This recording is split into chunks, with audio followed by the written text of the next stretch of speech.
the academic paper. And this is the first place that I can find that had the key idea of looking for a single instruction and then a return instruction, and then building higher level things out of that. So that's kind of a monument. That's like a big milestone in the development of return-oriented exploitation. Most recently, another academic paper showed that these techniques could be leveraged against secure hardware platforms, where, for instance, they might only have code loaded in ROM and not actually execute code out of RAM. Well, if you use return-oriented programming techniques, you can still execute whatever you want using just fragments from that already loaded ROM. So in conclusion, return-oriented techniques are increasingly necessary for exploiting vulnerabilities in the face of NX, DEP, and other modern data protections and exploitation mitigations. Bypassing something like permanent DEP does not require a fully return-oriented payload. It just requires a return-oriented payload stage, which is just a bridge to actually execute your code. ASLR is kind of a with return-oriented techniques, ASLR is very much an all or nothing mitigation, because if there's one module that does not opt into ASLR, you can use that to execute your full payload. And also, ASLR of data is not as thorough as you'd think. For instance, heap sprays still work because the only bits that are randomized, like the beginning of the heap is randomized by something like 1 megabyte. But if you're allocating 100 megabytes for a heap spray, whether your data is like here or here, doesn't really matter. This is not a lot of wiggle room. So you still have a lot of opportunities for exploitation there. But in a secure application, like secure process that has permanent DEP, full ASLR, that significantly raises the amount of work an exploit developer must perform, because they need a second vulnerability. They need a memory address disclosure vulnerability to enable the exploitation of the memory corruption vulnerability. And the iPhone is tough. Again, we need to stop thinking of the introduction of malicious code as being the big thing to defend against. So how do you apply these sort of conclusions to your world? If you are IT security for an organization, you need to be aware that malware may eventually use these techniques to exploit DEP-enabled processes. Actually, I need to update this because I think a week after I gave my RSA presentation, there was a Adobe Reader exploit that actually used return-oriented programming to bypass permanent DEP. So they were obviously in my RSA presentation and put that into practice really quickly, which I apologize for. I didn't know that would happen. Being sarcastic. Cat's out of the bag.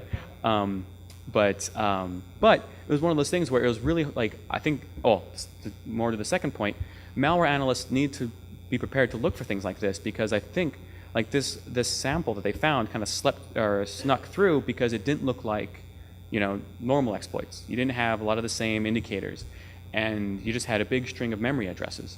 You don't see I didn't even know it was there when I first looked at it. I was just like, what's this huge blob? Where's the payload? Yeah, exactly.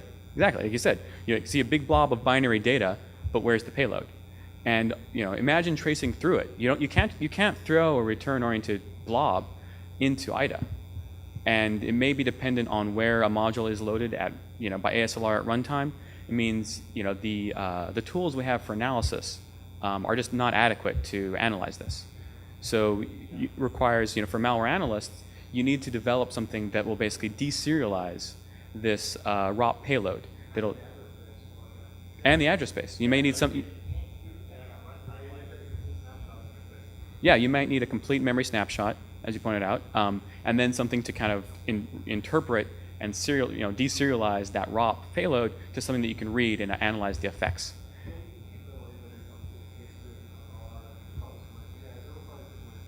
Yeah, or runtime tracing will definitely see it, because you'll see what actually is performed. But it's something that may be subtle. We need to keep our eyes out for this. For software vendors and people who work, developing products, you need to remember that DEP and ASLR help. They are the safety net, but they don't make your vulnerabilities, non-exploitable. They will make a lot of them non-exploitable. They'll make a lot of them very difficult to exploit, but they're a safety net. So, try and keep that in mind. It's better better to assume that all vulnerabilities could yield full code execution.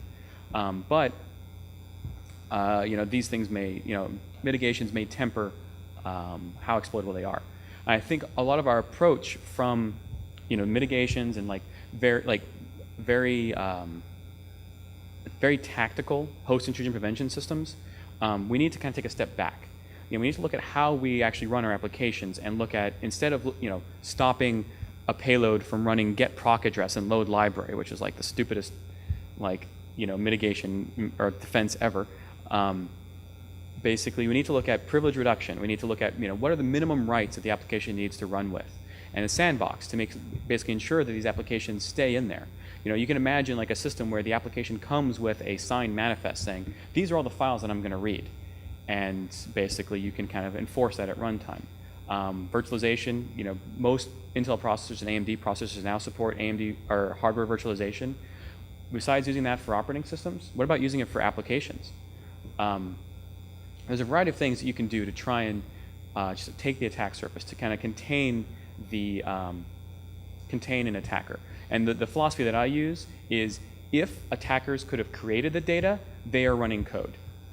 And that's the way you need to think of it, because otherwise, we're basically just kind of taking one step back, and then the attackers, the defense is losing. And it's like just kind of take a bigger step back to a defendable line and defend that line, rather than taking one step back, this piecemeal thing that has obviously not been working. So yeah, that's a little preview of my soapbox. Stop defending against tactics and start defending against strategies.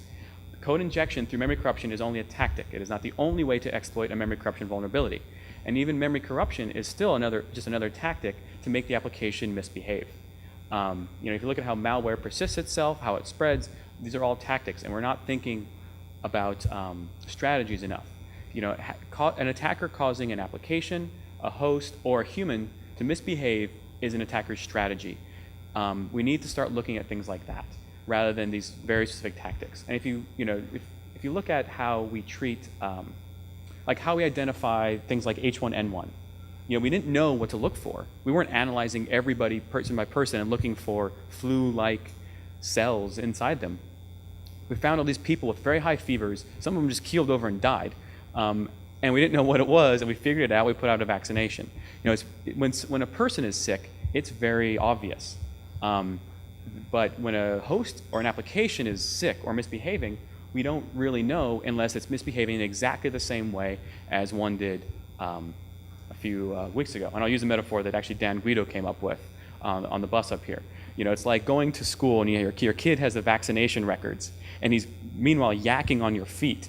And you're like, oh, looks healthy to me, because he got his vaccinations a week ago. Even though he's feverish and yakking on your shoes, you think he's healthy. And that's basically how we treat systems.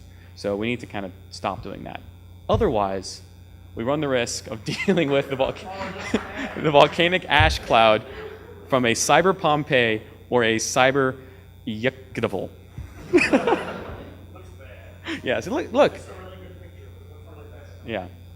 Do we want that to happen to the internet? I don't think so. If anyone has any questions.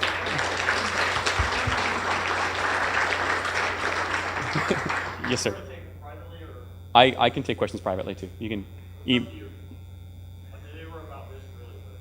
Why don't you ping me afterwards? Any other? Yes. Yeah. So last was talking about exploring some of the techniques that words you use with return programming. So the question is about JIT spray, and those don't typically use return-oriented programming, because what a JIT spray lets you do is inject kind of code into an executable page. Like the JIT will, allocate new executable pages, and then if you can influence it, yeah. I mean, it'd be nice if you could do like return-oriented JIT spray, like what you might be able to do. If you can spray it, like instead of spraying bytes that you can influence, you can say, well, I can just put these in there, and those will be rets. It does break the KISS rule. A lot of things break the KISS rule for BISC, but I'm lazy, so once that gets fixed, then I'll make BISC stronger. Make it a biscuit. Yes. The idea of in browser environments, you can arbitrarily load modules in the system. Yeah.